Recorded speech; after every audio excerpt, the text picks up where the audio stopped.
नमस्कार दोस्तों, wealth sky के एक और नए इंटरेस्टिंग वीडियो में आप सभी लोगों का स्वागत है। मेरा नाम है सुधीर और बात करेंगे इस वीडियो में हम निफ्टी एंड बैंक निफ्टी के बारे में। दोनों के चार्ट को अंडरस्टैंड करेंगे, समझने की कोशिश करेंगे। कल से नया वीक स्टार्ट होगा और इस वीक में एक हॉलीडे भी है, तो मार्केट कैसा रिएक्ट कर सकता है और ईरान इसराइल का जो कॉन्फ्लिक्ट है उसके का इम्पैक्ट हमारे मार्केट में क्या पड़ेगा, उसको भी थोड़ा सा अंडरस्टैंड करने की कोशिश करेंगे। हालांकि वो हमारा पार्ट नहीं है, ना हम उसके आगे मतलब उसके थ्रू कुछ जज करें कि मार्केट यहाँ से गिर सकता है या बाउंस कर सकता है।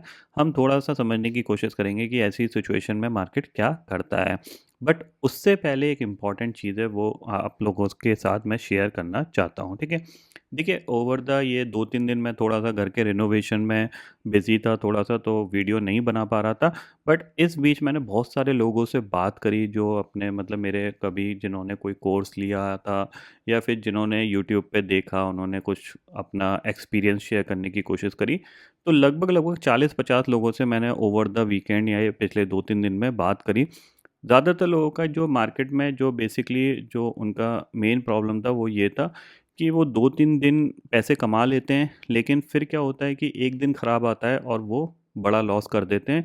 यानी कभी उन्होंने 4,000 प्रॉफ़िट कमा लिया, ठीक है, कभी 10,000 कमा लिया और कभी 8,000 कमा लिया। बट एक दिन ख़राब आता है तो ये सारा पैसा भी वो मार्केट में डाल देते हैं और उल्टा जो उनका अकाउंट होता है वो भी खाली हो जाता है।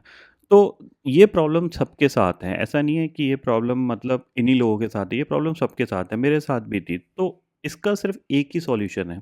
देखिए, स्ट्रैटेजी, मार्केट की अंडरस्टैंडिंग, मार्केट की लर्निंग, ये सारी चीज़ एक अलग पार्ट है, ठीक है ना? आप कितने भी मार्केट के एक्सपर्ट बन जाओ, कितनी भी आप लर्निंग कर लो, आप मार्केट के हर पहलू को समझ लीजिए, वो एक डिफरेंट पार्ट होता है कंपेयर टू मनी मैनेजमेंट, ठीक है? अगर मार्केट में आपको प्रॉफिटेबल बनना है, तो आपको ये दोनों चीज़ें बहुत इम्पॉर्टेंट हैं और इन पे आपको वर्क करना पड़ेगा। एक है आपका मनी मैनेजमेंट, ठीक है? कि आप मार्केट में कितने रुपए से काम करना चाहते हो और वो रुपए वेरी नहीं होने चाहिए। दूसरा है डिसिप्लिन। डिसिप्लिन का मतलब सिर्फ इतना सा है कि आप अपनी स्ट्रैटेजी को लेके कितने डिसिप्लिन्ड हो। मतलब ये है कि जैसे सपोज़ करो हम 1 मिनट का हाई और लो को यूज़ करते हैं, ठीक है? 1 मिनट का हाई और लो हम यूज़ करते हैं, तो उस केस में हम क्या करते हैं, सिंपल सा फंडा है हमारा। हम क्या करते हैं, हम पर्टिकुलर 1 मिनट में एक हाई और लो मार्क करते हैं। अगर मार्केट हाई को ब्रेक करता है और हमारा शॉर्ट साइड का व्यू है, तो हम इसको शॉर्ट करते हैं डे लो के टारगेट के लिए, ठीक है। दूसरा केस क्या होता है कि 1 मिनट का हाई और लो मार्क किया और हमारा व्यू अगर बाइंग का है और मार्केट लो ब्रेक करता है, तो हम बाय करते हैं। ये 2 कंडीशन हो गई। तीसरी कंडीशन क्या होती है कि 1 मिनट का हाई और लो ट्रेड कर रहा है, बट मार्केट ने हाई ब्रेक किया है, बट हमारा बाइंग का व्यू होता था, तो हम यहाँ पे ट्रेड नहीं करते थे, भले मार्केट डे लो पे आ जाए। तो कुछ चीज़ें आपके दिमाग के साथ चलती हैं, कुछ चीज़ें आपकी स्ट्रैटेजी के साथ चलती हैं। तो इसमें क्या है, बाय डिफ़ॉल्ट आपका डिसिप्लिन है कि मार्केट जब हाई या लो ब्रेक करेगा, तभी हम एंट्री प्लान कर रहे हैं, ठीक है? सिंपल सी चीज़ है। तो इस तरीके से आपकी स्ट्रैटेजी आपको डिसिप्लिन में लाती है, धीरे-धीरे, धीरे-धीरे करके जब आप 1 महीना, 2 महीना, 3 महीना काम करते हो, तब आप इसमें डिसिप्लिन्ड हो पाते हो। दूसरी चीज़ क्या होती है, money management. Money management one of the most important factor है अगर आपको स्टॉक मार्केट में प्रॉफिटेबल बनना है। क्यों? क्योंकि मान लीजिए आपके 3 दिन का एग्ज़ाम्पल बताता हूँ। आपने 1 मिनट का हाई और लो मार्क किया, ठीक है? हाई टूटा, आपने एक पुट ली और आपने डे लो के टारगेट के लिए प्लान किया। बट इस केस में आपके पास जो क्वांटिटी थी वो सिर्फ़ 130 थी, ठीक है? अगला दिन क्या हुआ? मार्केट फिर खुला, आपने day low to day high plan किया, मार्केट ट्रेड कर रहा था, डे लो टूटा, आपने डे हाई के लिए प्लान किया, डे हाई हिट हो गया। इस केस में जो आपकी क्वांटिटी थी, मान लीजिए 195 थी, ठीक है? अब यहाँ पे क्या हुआ कि ये जो क्वांटिटी थी इससे 1 लॉट ज़्यादा हो गया, ठीक है? तीसरा दिन आता है, आपका व्यू लगता है कि मार्केट फिर दोबारा डे लो से डे हाई जाएगा, तो मार्केट सेटअप बनाता है और डे लो हिट करता है और आप क्या करते हो यहाँ पे अपनी क्वांटिटी को 195 से आप मान लीजिए 4 लॉट 5 लॉट को कर देते हो, ठीक है? मान लो आपने 650 क्वांटिटी कर दिया, इस दिन मान लो एक्सपायरी भी थी, तो आपको प्रीमियम सस्ता मिला और आपने क्या किया, अपनी क्वांटिटी को 650 कर दिया। आपको लगा कि यार 15-16 का प्रीमियम है, थोड़े से पैसे ज़्यादा बनाए जाए, 2 दिन सही गया था और क्या हुआ, मार्केट थोड़ा-सा ऊपर आया, आपको थोड़ा-सा प्रॉफ़िट भी दिखा और इमीडिएटली ये रिवर्स हो गया, ठीक है? तो अब क्या करोगे आप? तो आप क्या करते हो, जब आपको इस कंडीशन में लॉस हो गया, तो ज़्यादातर लोगों की आदत क्या होती है कि वो अपने लॉस को बुक तो करते नहीं है, क्योंकि उनका स्टॉप लॉस ट्रिगर हो गया यहाँ पे। अपना लॉस को काटेंगे नहीं, वो क्या करेंगे, पूरे दिन मार्केट में क्या करते रहेंगे, या तो ओवर ट्रेडिंग कर देंगे, या फिर अपनी क्वांटिटी को जो उन्होंने बढ़ाई थी उसको और एवरेज करने लग जाएंगे। तो यहीं पे सारा खेल ख़त्म हो जाता है कि जब आप मनी मैनेजमेंट से हट के अपनी ट्रेडिंग को करते हो, अपने डिसिप्लिन को ब्रेक करते हो, तो आप मार्केट में कितनी भी लर्निंग कर लो, कुछ भी कर लो, आप कभी प्रॉफिटेबल हो नहीं सकते। आपको एक चीज़ फिक्स करनी पड़ेगी, चाहे ऑप्शन ₹2 का हो, चाहे ऑप्शन ₹200 का हो। अगर मैं 2 लॉट में काम करता हूँ, तो मैं 2 लॉट में ही काम करूँगा। ठीक है? अगर मैं 4 लॉट में काम करता हूँ, तो मैं 4 लॉट में ही काम करूँगा। मेरी क्वांटिटी कभी भी वेरी नहीं करनी चाहिए, स्पेशली जब मैं लर्निंग फ़ेज़ में हूँ, मतलब जब मैं प्रॉफ़िटेबल नहीं बना हूँ। मैंने अभी लास्ट वीक में एक वीडियो डाला था ना कि आर यू ट्रेडर वाला करके, उसमें ये सारी चीज़ें मैंने बताई थी। फिर आपको दोबारा बता देता हूँ। आपको अगर अपने प्रॉफ़िट और लॉस से प्यार करना है, मतलब आपको लॉस हो, तो आपको कोई गम ना लगे, आपको प्रॉफ़िट हो, तो आपको खुशी ना हो। तो आपको ये चीज़ फिक्स करनी पड़ेगी कि मुझे कितने लॉट में काम करना है। इन द इनिशियल फेज़ जब आप प्रॉफ़िटेबल नहीं हो, जब तक प्रॉफ़िटेबल नहीं हो, मैं सबको यही सजेस्ट करता हूँ कि आप 1 लॉट में काम करिए, क्योंकि ऑलमोस्ट 16-17 लाख का लॉट साइज़ है, 1 लॉट में भी बहुत पैसे बन जाते हैं। 50-60 पॉइंट मिल गए आपको, आप थोड़ा-सा टारगेट को बड़ा अप्रोच करो, इवन मैं कहता हूँ 20 पॉइंट भी मिल गए, तो भी आपका 1200-1300 रुपए आपको मिल जाते हैं, ठीक है ना? जो सफिशिएंट हैं, क्योंकि आप लर्निंग फेज़ में हो, आप अभी प्रॉफ़िटेबल बने नहीं हो, आप प्रॉफ़िटेबल स्टेज में हो। जब आप पैसे बनाने लग जाओगे, आपके पैसे बनने लग जाएँगे, तब आप अपनी क्वांटिटी को बढ़ा सकते हो, 1 से 2 लॉट कर सकते हो, 3 लॉट कर सकते हो, 4 लॉट कर सकते हो। बट अगर आप एकदम से 650 क्वांटिटी, 1800 क्वांटिटी, 3600 क्वांटिटी इस टाइप की ट्रेड डालोगे, आप कभी प्रॉफ़िटेबल नहीं हो सकते। 1-2 दिन पैसे मिल जाएँगे आपको, क्योंकि यहाँ मार्केट में क्या है, प्रोबेबिलिटी आपकी हाफ़ है, या तो मार्केट ऊपर जाएगा या नीचे जाएगा। जैसे ही मार्केट साइडवेज़ जाएगा, आपको बड़ा लॉस हो जाएगा, पहली चीज़। दूसरी चीज़ है कि बहुत सारे लोग मेरे को पूछते रहते हैं, सर आप बिटकॉइन के रिगार्डिंग कुछ भी आप अभी ट्रेड नहीं डाल रहे हो। देखो, बिटकॉइन के रिगार्डिंग मैं आपको बता देता हूँ, क्योंकि बिटकॉइन इंडिया में पूरी तरीके से लीगल नहीं है, रेगुलेटेड नहीं है, तो यहाँ पे क्या हो सकता है, कभी भी कोई भी गवर्नमेंट का ऐसा रूल आ सकता है जिसमें ये सारे जो डेल्टा एक्सचेंज हो गया, आपका कॉइन डीसीएक्स हो गया, शार्क हो गया, ये कभी भी बंद हो सकते हैं और आपका पैसा ट्रैप हो सकता है, ठीक है? तो इसीलिए मैं बेसिकली बिटकॉइन के रिगार्डिंग कुछ भी अपडेट नहीं डालता हूँ, क्योंकि मैं नहीं चाहता कि मेरी वजह से किसी के पैसे फँसे हैं और कोई भी प्रॉब्लम किसी को फेस करनी है। इवन मेरे को भी अगर कोई भी ट्रेड करनी पड़ती है, देखो अभी अकाउंट में कितने रुपए पड़े हुए हैं, आपको दिखेगा यहाँ पे 44 रुपीज़ पड़े हैं। अगर मेरे को लगता है कि कोई बिटकॉइन में अपॉर्च्युनिटीज़ है, तो मैं पैसे डालता हूँ, ट्रेड करता हूँ और फिर पैसे विथड्रॉल कर लेता हूँ। मैं कभी भी अपने पैसे इसमें नहीं छोड़ता। ये चीज़ क्लियरली मैं आपको बता देता हूँ, ठीक है? और जो दूसरी चीज़ है स्टॉको, वो मैं आपको कंटिन्यूअसली बताता रहता हूँ कि अगर आप लो कॉस्ट ब्रोकरेज में काम करना चाहते हो, तो स्टॉको वन ऑफ द बेस्ट है, अगर मैं बात करूँ अपने, क्योंकि मैं ऑलमोस्ट 7-8 साल से इसको यूज़ कर रहा हूँ।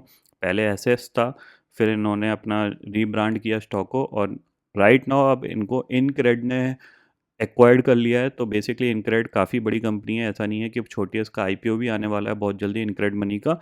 तो आप इजीली ट्रस्ट कर सकते हो। यहाँ पे जो प्राइसिंग है वो आपकी 1299 पर मंथ का प्लान एक्टिवेट कर लीजिए, 4 से 5 हज़ार रुपये में आपका पूरा महीना निकल जाएगा। आप जितनी चाहो उतनी ट्रेड कर लो, कोई दिक्कत की बात नहीं होगी। जहाँ पे आप रेगुलरली आप ग्रो ज़ीरोधा इनमें जाके 30-30 40-40 हज़ार रुपये ब्रोकरेज देते हो, तो ये सारी प्रॉब्लम आपकी सॉल्व हो जाएगी यहाँ पे, ठीक है ना? अगर आप इंटरेस्टेड हैं, डिस्क्रिप्शन में लिंक दिया हुआ है, वहाँ पे जाके आप अकाउंट ओपन कर सकते हैं और PY118 कोड को यूज़ करेंगे और अकाउंट ओपन करेंगे, तो मैं आपको अपने लर्निंग ग्रुप में भी ऐड कर दूँगा, जहाँ पे हम मार्केट की डेली जो अंडरस्टैंडिंग होती है कि मार्केट में बाय करना चाहिए, सेल करना चाहिए, कहाँ पे लिक्विडिटी है, क्या मार्केट का स्ट्रक्चर बन रहा है, वो सारी चीज़ें मैं उस ग्रुप में डालता रहता हूँ, ताकि आप मार्केट से जुड़ के थोड़ी बहुत लर्निंग भी समझ सको। ठीक है? अब हम अपनी एनालिसिस को कंटिन्यू करते हैं, थोड़ा-सा video regarding money management, discipline और कैसे हम प्रॉफ़िटेबल हो सकते हैं, कैसे हम अपनी ब्रोकरेज को सेव कर सकते हैं, इसके रिगार्डिंग मैंने आपको बता दिया है। ठीक है? अब मार्केट का स्ट्रक्चर देखते हैं। तो सबसे पहले देखो, बिकॉज़ ईरान-इज़राइल का जो बेसिकली कॉन्फ्लिक्ट हुआ है, इसमें बहुत सारी प्रॉब्लम क्रिएट होंगी, क्योंकि हम एक ऑयल इंपोर्ट कंट्री हैं और ये सारी चीज़ें इसलिए हो रही हैं ताकि जो क्रूड ऑयल है उसका प्राइस बढ़ सके, क्योंकि अमेरिका मेनली जो अमेरिका का फोकस यही है, क्योंकि जब से उन्होंने वेनेजुला को एक्वायर्ड किया है तो कहीं ना कहीं वो ऑलमोस्ट 60-70% क्रूड ऑयल पे कंट्रोल करेंगे। तो अगर क्रूड ऑयल महंगा होता है तो अमेरिका को फ़ायदा होगा, तो इसीलिए ये सारी टेंशन उठी हैं, क्योंकि ईरान इसराइल ये सारे जो कॉन्फ्लिक्ट होंगे इसकी वजह से क्या होगा, क्रूड ऑयल जंप होगा।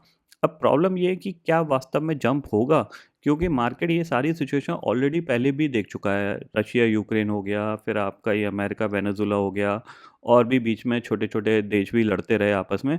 तो मार्केट ने इन सारी चीज़ों को रिएक्ट करना बंद कर दिया है, ठीक है ना? अगर आप बिटकॉइन में भी देखोगे, क्योंकि बिटकॉइन ही ऐसा मार्केट था जो 24 आवर खुला रहता है। तो इसमें क्या हुआ है, जैसे ही मिसाइल की न्यूज़ आई, तेज़ी से गिरा और फिर रिकवर होके ऑलमोस्ट 68,000 पे ट्रेड कर रहा है, ठीक है ना? हालाँकि इसका उस चीज़ से कोई लेना-देना नहीं है। बट मार्केट अल्टीमेटली सेंटीमेंट के हिसाब से चलता है। अगर सेंटीमेंट ग्लोबली ख़राब होगा तो बिटकॉइन भी गिर जाएगा, ठीक है ना? तो ऐसा कोई इसमें कोई फर्दर फॉल हमें देखने को नहीं मिल रहा है, ठीक है ना? तो इससे हमें थोड़ा-सा अंदाज़ा मिल रहा है कि शायद मार्केट इस न्यूज़ पे कुछ ज़्यादा रिएक्शन ना दे, ठीक है? अब हमारे लिए क्या प्रॉब्लम है? देखो, हम पिछले कुछ दिन से जो मार्केट में हमने गैप क्रिएट किया था regarding the US trade deal के पे, तो वो गैप हमारा पेंडिंग था, जो कि लास्ट ट्रेडिंग सेशन में मार्केट ने फिल किया, और वो भी बहुत स्मार्टली फिल किया है। स्मार्टली मतलब कि मार्केट बिल्कुल नहीं चाहता था कि कोई इस गैप फिलिंग का प्रॉफिट कमा पाए इंट्राडे में। तो आप देखोगे एंड ऑफ द डे बिल्कुल 3 बजे जाके एक सडनली सेलिंग आई, गैप फिल होके मार्केट ऑलमोस्ट 25,180 पे क्लोज हो गया था। और अगर हम थोड़ा सा गिफ्ट निफ्टी की बात करें तो 20-30 पॉइंट ऊपर जाके वो भी बंद हो गया था, ठीक है। तो हमारे लिए क्या चीज़ है, तो अगर मैं अपने पॉइंट ऑफ व्यू से देखूं, अगर मार्केट गैप अप खुल सॉरी गैप अप कह रहा हूँ, अगर मार्केट गैप डाउन खुलता है तो मैं थोड़ा-सा बाइंग के बारे में सोचूँगा। अब बाइंग का मतलब ये नहीं है कि मैं बाइंग करने लग जाऊँगा, आपको बाइंग करने के लिए बोल रहा हूँ। मैं थोड़ा-सा बाइंग के बारे में सोचूँगा। कैसे सोचूँगा वो चीज़ मैं आपको बता देता हूँ, ठीक है? ये गैप फिल हो चुका है, ये गैप फिल हो चुका है और निफ्टी की कल एक्सपायरी है, क्योंकि ट्यूसडे हॉलिडे है, ठीक है? तो अगर निफ्टी गलती से इस ज़ोन में मेरे को मिलता है, व्हिच इज़ 24,850 टू 24,800, तो मैं इस ज़ोन में थोड़ा-सा बाइंग के बारे में सोचूँगा अगर गैप डाउन खुलता है। और गैप डाउन के केस में क्या हो सकता है कि हमारा मार्केट क्या करेगा, अगर ट्रेड कर रहा है 1 मिनट मतलब लो टू हाई का सेटअप बनाता है, तो मैं डेफ़िनेटली इसको ट्रेड करने वाला हूँ। मतलब लो टू हाई का सेटअप बनता है, तो मैं डेफ़िनेटली इसको ट्रेड करने वाला हूँ, थोड़ा होल्ड भी करने वाला हूँ, क्योंकि हो सकता है मार्केट कंटिन्यू रिकवर भी कर जाए। और अगर फ्लैट खुलता है तो कुछ उस केस में कुछ है नहीं, सिर्फ गैप डाउन के केस में मैं बता रहा हूँ। अगर गैप डाउन खुलता है तो उस केस में आपको अगर ये अपॉर्चुनिटी मिले day low to day high की, तो आप डेफिनेटली इसको ट्रेड कर सकते हो, ठीक है? गैप डाउन के केस में मतलब जैसे 200 पॉइंट गैप डाउन खुल गया, 250 पॉइंट गैप डाउन खुल गया, उस केस में। बट ओवरऑल स्ट्रक्चर वाइज जो दिख रहा है, मार्केट ने ये गैप फिल किया है। अब ये गैप के बाद बाउंस करके दोबारा जब नीचे जाएगा, तब हम एक्सपेक्ट कर सकते हैं कि मार्केट का जो ट्रेंड है स्टिल नेगेटिव है, मार्केट और नीचे जा सकता है। कुछ लोगों का ये भी डाउट है कि मार्केट ने क्या किया है कि जो आपका 200 डे मूविंग एवरेज था उसको ब्रेक कर दिया है, ठीक है? तो मैं यहाँ पे मूविंग एवरेज में जाता हूँ। यहाँ पे हम क्या करते हैं, सिंपल मूविंग एवरेज लगा देते हैं ताकि हमें क्लियर पिक्चर दिखाई दे, ठीक है? ये आपको दिख रहा है? अब देखो सीधी सी बात ये है, 200 डे मूविंग एवरेज ब्रेक हुआ है, बहुत अच्छी तरीके से ब्रेक हुआ है। बट ब्रेक कब हुआ है वो आपको समझना पड़ेगा। वो हुआ है बिल्कुल लास्ट के मोमेंट में, क्योंकि मार्केट के पास वहाँ पे गैप था। तो ये बिल्कुल एंड ऑफ द डे के केस में यहाँ पे आपको नीचे जाके क्लोज हो गया है। तो हो सकता है कि मार्केट में जो बुल्स हैं बेसिकली बाइंग के जो हैं, वो कहीं न कहीं यहाँ पे दोबारा रीएक्टिवेट हो सकते हैं, तो थोड़ा-सा उस चीज़ पे ध्यान रखिएगा, ठीक है ना? इसीलिए मैं आपको नीचे सेलिंग करने का मना कर रहा हूँ, क्योंकि यहाँ से क्या है, अगर नीचे आप सेलिंग में फँसे, तो आप बहुत कर्रा फँस जाओगे, ये ध्यान में ज़रूर रखिएगा, ठीक है? बाकी आपको सेम सेटअप अगर मिलेगा तो हम ट्रेड करेंगे, हमारा सिंपल सा रूल है, 1 मिनट का हाई लो मार्क किया, अगर लो ब्रेक करता है तो हम डे हाई के लिए ट्रेड करेंगे, अदरवाइज़ हम अवॉइड कर देंगे। सिंपल सा रूल है, ठीक है? अब जो ट्रेड बनती है वो एक्चुअल में बैंक निफ्टी के अंदर बनती है। बैंक निफ्टी पे आप नज़र रख सकते हो, क्योंकि अगर बैंक निफ्टी वीकनेस बनाना स्टार्ट करेगा तो इसके पास भी गैप है, ठीक है ना? पहले ये स्विंग लो है, उसके बाद गैप है। तो इसमें आपको ट्रेडिंग अपॉर्चुनिटी डेफ़िनेटली मिलेंगी, ये ध्यान में ज़रूर रखिएगा। क्योंकि बैंक निफ्टी क्या है कि बहुत दिन से कंटिन्यू ये पॉजिटिव रहा है और अब ये ऊपर जाके बिल्कुल थकने भी लगा है, कुछ ज़्यादा इसमें मोमेंटम आता नहीं है, ठीक है ना। तो हो सकता है कि ये इस बार थोड़ा सा नेगेटिव ट्रेंड बना दे, तो इसमें आपको अपॉर्चुनिटी बहुत ज़्यादा मिल सकती है रादर देन निफ्टी का। अब बैंक निफ्टी में वीकली ऑप्शन तो है नहीं, तो मंथली ऑप्शन में आपको ट्रेड करना पड़ेगा, ठीक है। स्टिल मैं दोबारा से आपको बता देता हूँ कि हमारा प्लान एक ही कंडीशन में बाइंग का है, सेलिंग का मैं इसलिए अवॉइड कर रहा हूँ कि अगर मार्केट गैप डाउन खुलेगा तो सेलिंग करने का दोबारा मौका मिलेगा नहीं, क्योंकि प्रीमियम ऑलरेडी जंप हो चुके होंगे। तो यहाँ से मार्केट में मतलब गैप डाउन में सेलिंग करने का कोई फ़ायदा है नहीं, ठीक है। तो एक ही कंडीशन है हमारी, जो स्ट्रैटेजी है 1 मिनट का हाई और लो की, अगर मार्केट सबसे पहले लो ब्रेक करता है तो हम वही 5 मिनट की ग्रीन कैंडल पे बाय करने की कोशिश करेंगे और डे हाई का टारगेट हम यहाँ पे लेने की कोशिश करेंगे। ये सिंपल सी स्ट्रैटेजी हम फॉलो करने वाले हैं कल के ट्रेडिंग सेशन में, ठीक है।